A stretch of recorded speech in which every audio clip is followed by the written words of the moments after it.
আসসালামু আলাইকুম রহমতুল্লাহ বরকাত। দেশ এবং প্রবাদ যে যেখানে বসে আজকের এই ভিডিও দেখবেন সবাইকে শুভেচ্ছা অভিনন্দন। প্রিয় দর্শক, আশা করি সবাই ভালো আছেন।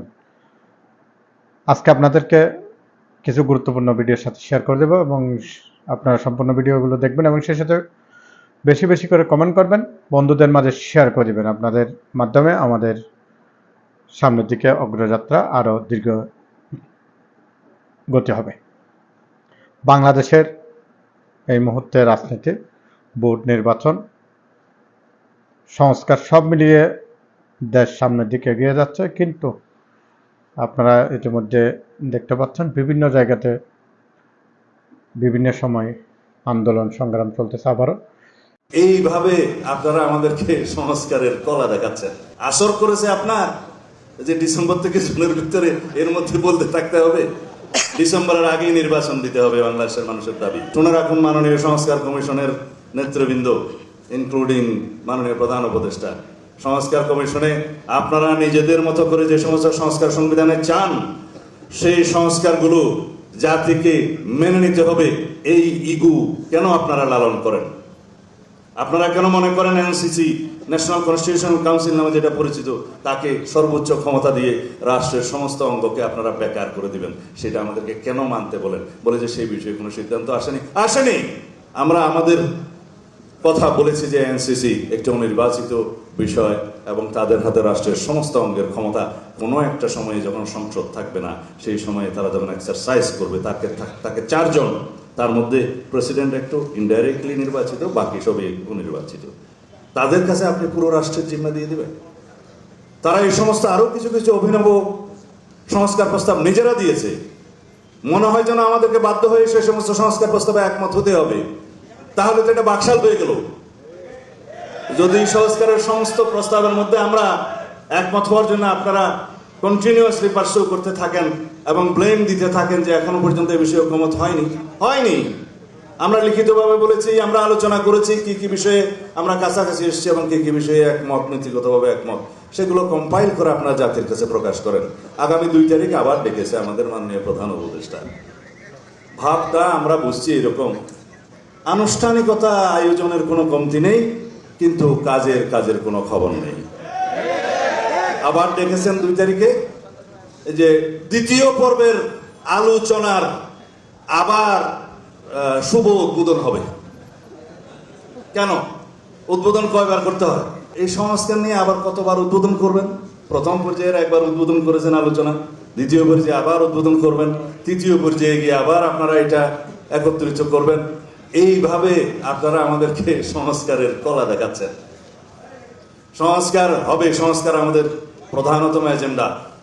তার চাইতেও বেশি জোরে বিচার হবে ফ্যাসিবাদীদের বিরুদ্ধে, যারা মানবতা বিরোধী অপরাধে জড়িত ছিল। সবাইকে কাঠগড়ায় নিয়ে আসা হবে আমাদের সর্বোচ্চ এজেন্ডা। কিন্তু নির্বাচন বাংলাদেশের মানুষকে এই ডিসেম্বরের মধ্যে দিবেন বলে যে আপনি আশ্বস্ত করেছিলেন আমাদের সামনে, পরবর্তীতে আপনি সরে গেলেন, সেটা ঠিক করেন নাই। নির্বাচন বিলম্বিত হওয়ার একটিও কারণ নাই, আপনার সামনে যুক্তি নাই।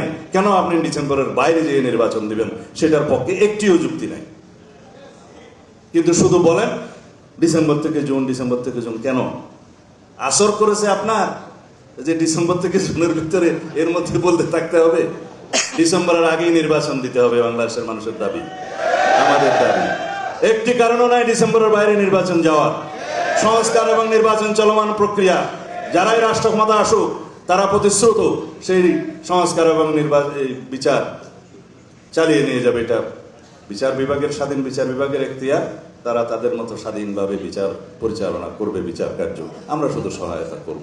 আর সংস্কার তো কখন আমাদের এই করিডোর নিয়ে যে রাজনৈতিক দলগুলো, নাগরিক সমাজ এবং মোটামুটি সব মহলেরই যে কনসার্ন, সেটার সাথে আমরা খুব বেশি আমরা লক্ষ্য করি যে আমাদের তারতম্য আছে। আমরা পরিষ্কারভাবেই বলছি যে বাংলাদেশের চেয়েও মিয়ানমারের সাথে যাদের সবচেয়ে বেশি ভালো সম্পর্ক, চীনকে যদি জাতিসংঘ আপনার কনভিন্স করতে পারে করিডোর দেওয়ার জন্য, সেটা সবচেয়ে ভালো হয়।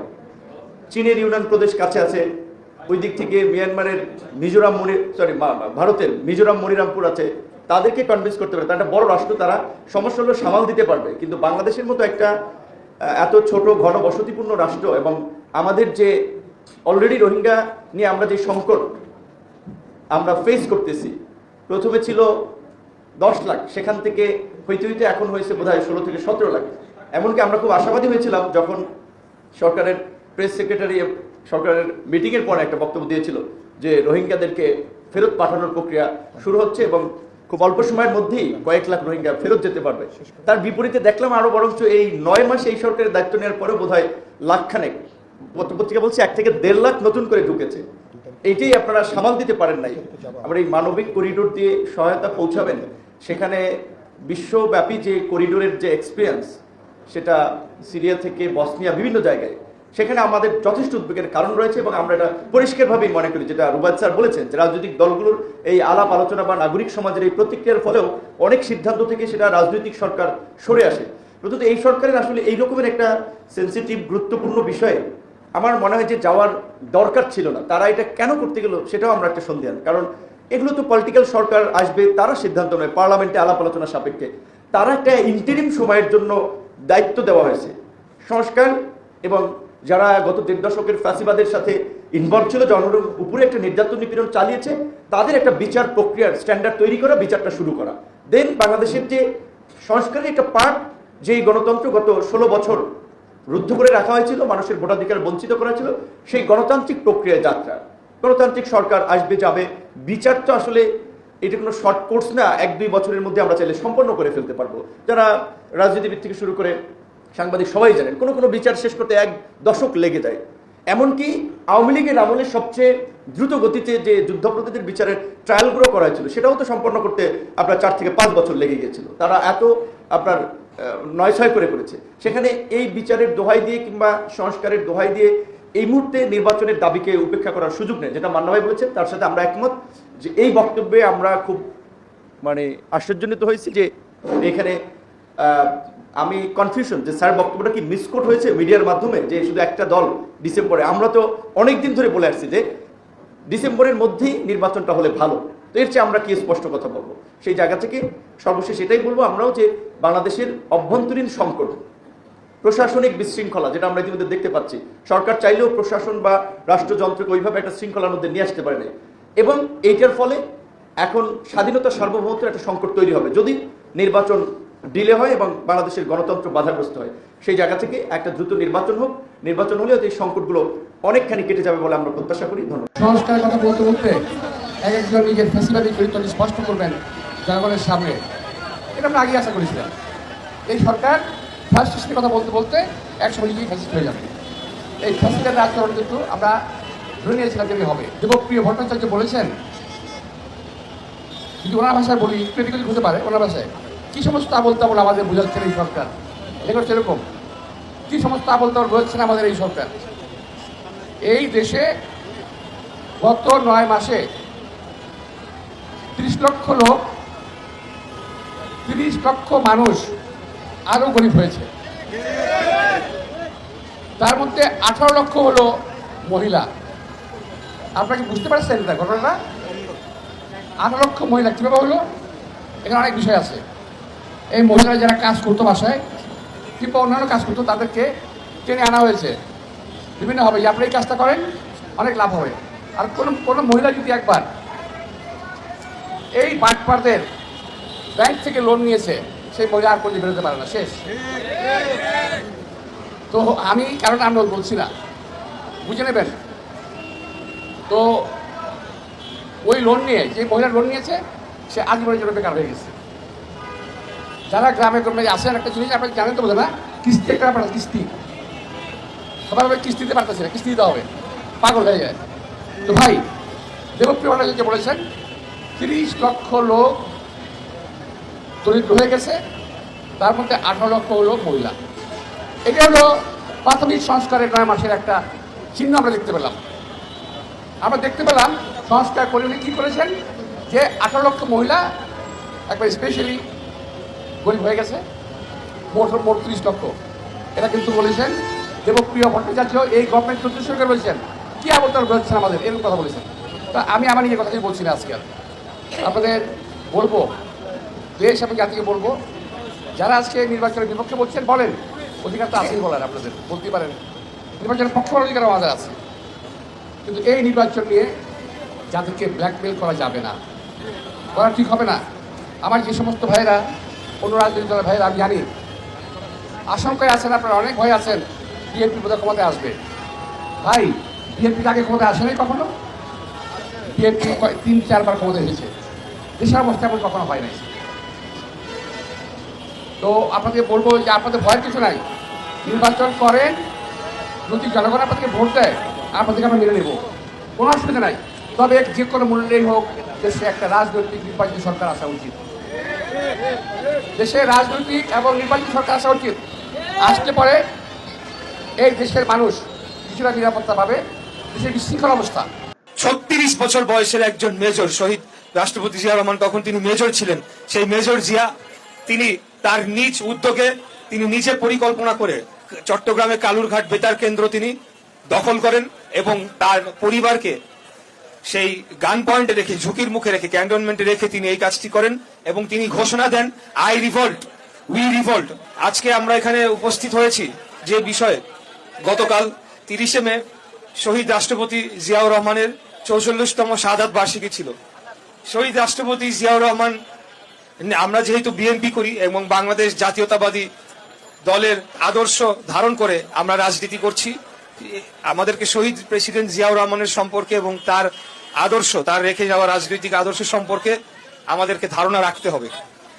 উনি এমন একজন ব্যক্তি, উনি যখন বাংলাদেশে 25শে মার্চ 1971 সালের 25শে মার্চ কাল রাতে যখন পাকিস্তান হানাদার বাহিনী নিরীহ জনগণের উপরে বর্বর হামলা চালিয়ে তারা হত্যাযজ্ঞ শুরু করেছিল, সেখানে Rajarbagh police line, Kamalapur rail station এবং ঢাকা ইউনিভার্সিটির বিভিন্ন জায়গায়, বিভিন্ন স্থানে তারা হামলা চালিয়ে নিরীহ মানুষের হত্যা শুরু করেছিল, তখন যে রাজনৈতিক নেতৃবৃন্দ ছিল তারা দেশ থেকে পালিয়ে যায় এবং দেশকে একরকম শূন্য স্থানে রেখে তারা চলে যায়।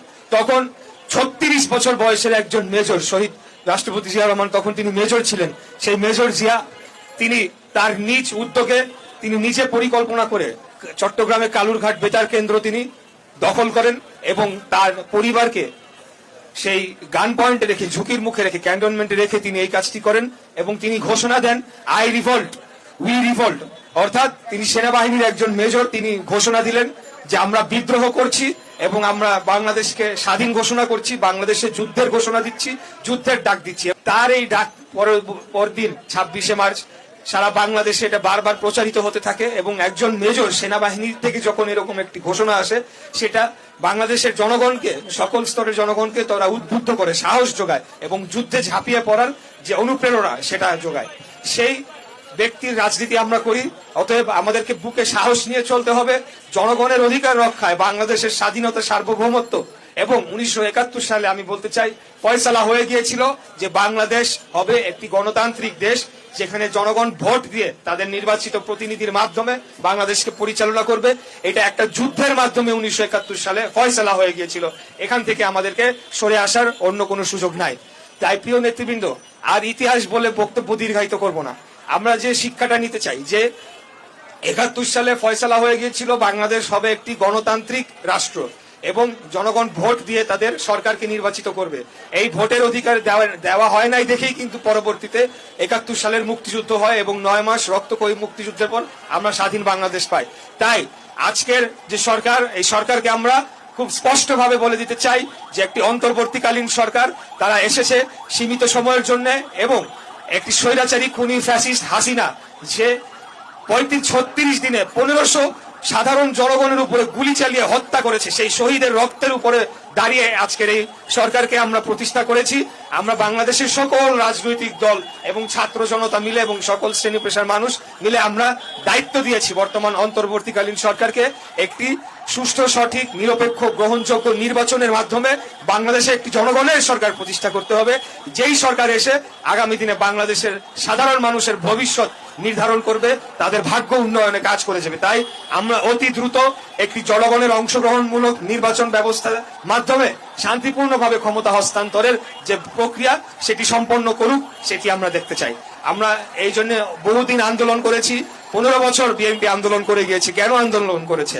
আমাদের 4-5 হাজার নেতাকর্মী জীবন দিয়েছে, আমাদের হাজার হাজার নেতাকর্মী গুম হয়ে গিয়েছে, এখনো চৌধুরী আলম, ইলিয়াস আলী সহ বহু নেতাকর্মী বহু নেতা তারা গুম হয়ে গিয়েছে। কেন গুম হয়ে গিয়েছে?